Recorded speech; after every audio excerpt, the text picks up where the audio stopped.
Hello everyone, just thought I'd do another quick update. Um, an interesting thing that Crown raised on his channel, and again, none of this is financial advice, it's just what I'm seeing and what I'm bringing together from all the different people that I'm talking to. So basically, if you do a fib retracement from the 2017 high in the bull run down to the lows of the previous bear market, you'll see that there was a run up to just over the 618 fib. And then we had some retracement. We had the COVID dump as well. But typically you get some retracement. And if you actually then go and put your retracement onto this level, most previous historical bull runs and bear markets, it came back down to about the 382 and then made its way up from there. COVID was a little bit of an anomaly compared to the others. And then, after that, once it sort of breaks out from those levels, it goes nuts. Now, we're sort of talking anywhere up around the 6-7x from those levels. Just bring this back here because I actually prefer to do it from there. But yeah, you'll see about the 3,618 is where it got to on the first run. This second run was actually an anomaly in itself as well. The volumes showed that it was mainly retail pushing this second high. That there should have actually been the original high, or the main high. It was a bit of a strange cycle, that one. And I think this next one's going to be different too, because the ETF flows are certainly creating different patterns to what we have seen in the past. So if we come over here and we look at the same sort of thing, in this case, we could use this one if we wanted. Here's the previous high. You'll see we've actually hit the 786 fib on the run up. So that is a bit higher than normal. Even if we go to the price high here, we still are well above the 618 fib. And it seems as though we're sort of holding this price despite a lot of whales selling Bitcoin and moving Bitcoin to exchanges and things like that. We're still maintaining this price due to the ETF inflows. So God knows what that is actually going to do to price. If we just have a look and say, well, okay, what if we have actually found our high here? And by the way, I think there is a potential, if we don't pull back here, there is a potential to actually get to the 58, 59k mark. So I'm waiting to see sort of a breakout of this range that we've got here at the moment. But let's just say this is the high. The pullback, if it's like previous cycles, could be down to as much as 29, 30k. Okay, that's assuming we don't get a black swan like COVID, in which case we could actually come back down here and recover some of these things down to about 26k, some of these vector candles in here. So 26k is possible. I don't know whether it'll happen with the ETFs and things like that. But certainly 30k isn't out of the realms of possibility either, just based on history. So if we make it up to 59k, then it's a different story. You're then talking about 32k potential. I'd be surprised if it stopped there, to be honest, though. Like, there's a big candle there, big volume. I'd be surprised if it didn't do a run for this sort of area, at least around that still 28, 29k. It might be a quick run down, but that's where I think it would start to pull up. Anyway, that's potential for pullbacks. The potential run up, if we said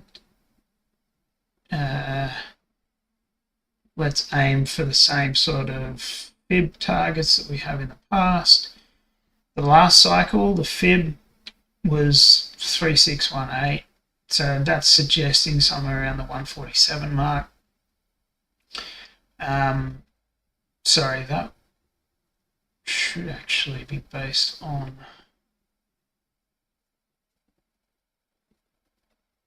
do I base that on the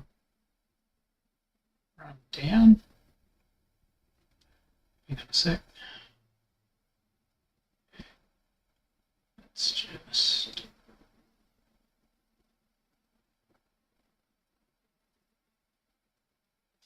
no, I didn't. I based it on the previous high to the bear market low. Let's do that. Okay, so we'll come across here.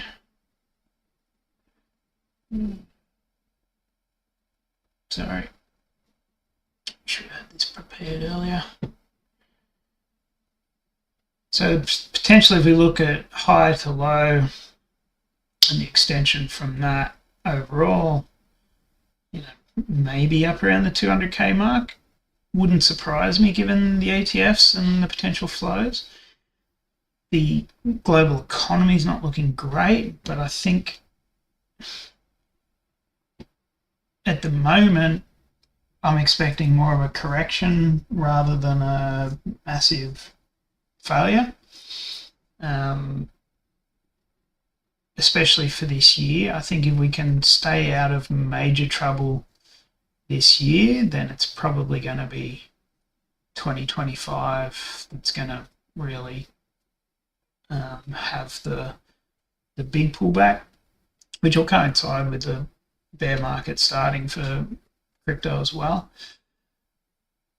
That's a big if at the moment, though. There's a lot of structural stuff that's just not right. So anyway, that aside, let's assume that we get a bit of a correction here, something breaks, the Fed jumps in, pumps money in, so we dip and then we go up, and then crypto sees a decent bull run. We've got ETFs, we've got lower interest rates, money being pumped into the system. 200k is not out of the question, as far as I'm concerned. It's the other potential. Yeah, I'm not even going to go up there, but could be 150-ish as well. But I think 200-ish is doable in this sort of market. So, that's a long-term thing that I'm looking at.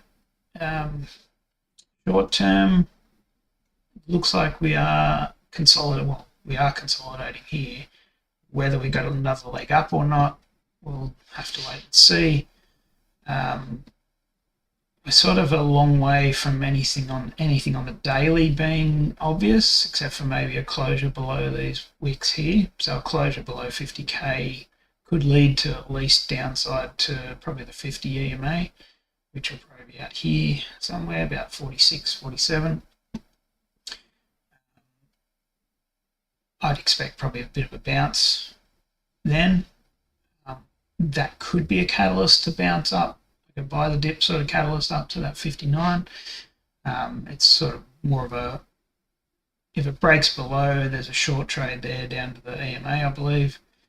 I'd be taking profit there though. I don't know that it would go further than that. It would depend on a lot of other factors. So we'll drop down to the 4 hour. Again, nothing huge on the 4 hour here, but this Kalman indicator that I got on here, it is looking like it's going to turn over. As you can see, sometimes they turn over and it fails. This is accelerating to the downside, and it is also supported by the parabolic SAR, is tending towards the downside as well. So I am leaning towards this coming down more, down to around this 46, 47k mark. Possibly, yeah, that 47 mark. Between 46 and 48 is a pretty good area for this, for a pullback, if we get it. 50 on the 4 hours supporting it at the moment. So look out for breaks below that. Just go to the 1 hour as well.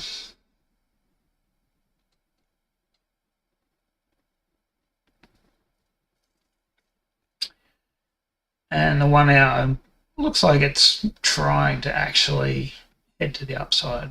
So again, that's the 200 EMA on the 1 hour. So it's finding a bit of support there, which is good.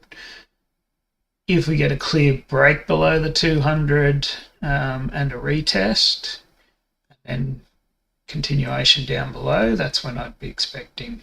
And all that would happen around that 50k mark. So that is a fairly critical level here. I didn't put it at the bottom of the wicks there, just because we've had wicks come off this level multiple times through here. So critical level. We could push back up. This looks like it's a stop hunt here.